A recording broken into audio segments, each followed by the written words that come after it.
చేసినందుకు ప్రభుత్వానికి ధన్యవాదాలు తెలియజేస్తూ అవి ఒక పక్క ప్రాజెక్ట్ వరకు ఒక పక్క కాలువల పనులు నిల్చున్నారు, మీరు మాట్లాడుతున్నారు.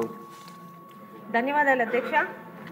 శ్రీకాకుళానికి ప్రాణధారగా ఉన్న వంశధార గత 5 సంవత్సరాల ప్రభుత్వంలోని ఎంత నిర్లక్ష్యానికి పోయిందో జిల్లా ప్రజలందరికీ తెలుసు అధ్యక్ష. ఒక రెవెన్యూ శాఖ మంత్రి, ఒక స్పీకర్ గారు మరియు ఒక పశువు శాఖ మంత్రి గారు ఉన్నా కూడా కనీసం ఎవరు అక్కడున్న ఇరిగేషన్ ప్రాజెక్టుల మీద 1% కూడా దృష్టి పెట్టలేదు అధ్యక్ష. అయితే మన ప్రభుత్వం వచ్చాక ప్రజలకి నమ్మకం కుదిరింది అధ్యక్ష.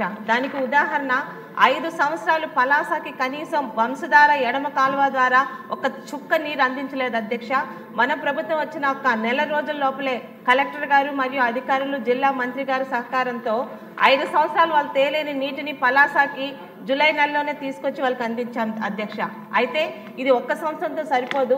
వంశధార ఎడమ కాలువని ఆధునీకరిస్తే ఖచ్చితంగా టేలెన్ ద్వారా అంటే మరి కనీసం ఎడమ కాలువ ద్వారా ఈరోజు 12 మండలాల్లో 150 ఎకరాలకి నీరు అందించాల్సి వస్తుంది అధ్యక్ష. అయితే గత జూలైలోని మన ప్రభుత్వం వచ్చిందనే నమ్మకంతో వంశధార ఎడమ కాలువని వారి డబ్బులు ఖర్చు పెట్టి రైతులే శుభ్రం చేసుకున్నారు అధ్యక్ష. జంగిల్ క్లియరెన్స్ ఆ బిల్స్ మాత్రం ఇప్పటి వరకు రాలేదు అధ్యక్ష. మీ ద్వారా పెద్దలకి ముఖ్యంగా మంత్రివర్యులకి ప్రాధాన్యత ఏంటంటే ఆ బిల్స్ని దయచేసి ఆ రైతులకు అందజేయాల్సిందిగా, ఎందుకంటే వాళ్ళు సొంత ఖర్చులతో పెట్టుకున్నారు అధ్యక్ష. బిల్స్ క్లియర్ చేసిందిగా కోరుకుంటూ మరొక్కసారి 1 సంవత్సరం అందించడం కాదు, మన ప్రభుత్వం మీద నమ్మకం ఈ 5 సంవత్సరాలు కూడా ఇప్పటి నుంచి జాగ్రత్త పడితే వంశధార ఎడమ కాలువ ద్వారా దాదాపు 12 మండలాలు 4 నియోజకవర్గాల్లోని నీరు అందిస్తాం అధ్యక్ష. వీటి మీద ప్రభుత్వానికి దృష్టి పెట్టాల్సిందిగా కోరుకుంటున్నాను అధ్యక్ష. ధన్యవాదాలు. శంకర్ గారు, సార్ మీకు మీ సిగ్నేచర్ లేదు, అయినా ఇస్తున్నాను 1 మినిట్.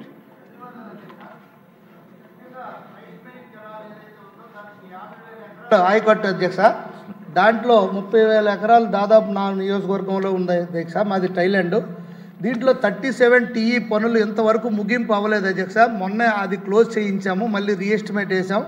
దానికి మిగతా RMC పనులు ముగించవలసిందిగా కోరుకుంటూ అక్కడ వత్సవలస లిఫ్ట్ ఇరిగేషన్ ఒకటి ప్రపోజల్ పెట్టాము, అది కూడా పరిశీలించవలసిందిగా మీ ద్వారా గౌరవ మంత్రివర్యులకు తెలియజేసుకుంటూ కలింగపట్నంలో ఉన్న ఎత్తిపోతల పథకం 90% పనులు పూర్తయిపోయి అక్కడ మోటార్స్ అన్నీ వచ్చేసి గత 5 సంవత్సరాల నుండి తుప్పు పట్టిపోయే పరిస్థితి ఉంది అధ్యక్ష. ట్రాన్స్ఫార్మర్స్ కూడా పెట్టేశాం, దాన్ని కూడా మీ ద్వారా గౌరవ మంత్రివర్యులకు త్వరగా దాన్ని పూర్తి చేయవలసిందిగా కోరుకుంటూ ఏదైతే నేరేడ్ బ్రిడ్జ్ సెకండ్ ఫేజ్ ఉందో అది ఇంతవరకు వంశధార మనకి ఒరిస్సాతో ట్రిబ్యునల్ క్లియరెన్స్ ఇచ్చినప్పటికి కూడా మళ్ళీ వాళ్ళు సుప్రీంకోర్టుకి వెళ్ళారు.